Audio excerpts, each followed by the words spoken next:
Assalamualaikum warahmatullahi wabarakatuh. Perkenalkan, nama saya Asep Permana dari SMK Negeri 2 Cimahi. Saya akan membawakan sebuah cerita dari buku Bukan Untuk Dibaca, karangan Desi M. Destiani. Salah satu cerita inspirasi yang berjudul Belajar Cinta dari Kadal. Ini sebuah kisah nyata yang terjadi di Jepang. Ketika sedang merenovasi sebuah rumah, seseorang mencoba merontokkan tembok. Rumah di Jepang biasanya memiliki ruang kosong di antara tembok yang terbuat dari kayu.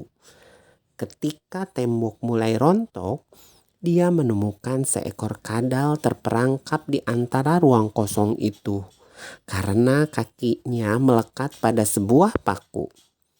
Dia merasa kasihan sekaligus penasaran. Lalu ketika dia mengecek paku itu, ternyata paku tersebut telah ada di situ 10 tahun yang lalu. Ketika rumah itu pertama kali dibangun, apa yang terjadi? Bagaimana kadal itu dapat bertahan dengan kondisi terperangkap selama 10 tahun? Dalam keadaan gelap selama 10 tahun tanpa bergerak sedikit pun, itu adalah sesuatu yang mustahil dan tidak masuk akal.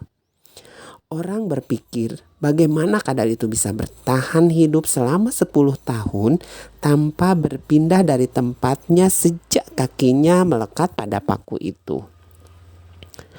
Orang itu lalu menghentikan pekerjaannya dan memperhatikan kadal itu. Apa yang dilakukan dan apa yang dimakannya hingga dia dapat bertahan. Kemudian tidak tahu dari mana datangnya, seekor kadal lain muncul dengan makanan di mulutnya. Orang itu merasa terharu melihat hal itu. Ternyata ada seekor kadal lain yang selalu memperhatikan kadal yang terperangkap itu selama 10 tahun. Sungguh ini sebuah cinta yang indah. Cinta dapat terjadi bahkan pada hewan yang kecil seperti 2 ekor kadal itu. Apa yang dapat dilakukan oleh cinta?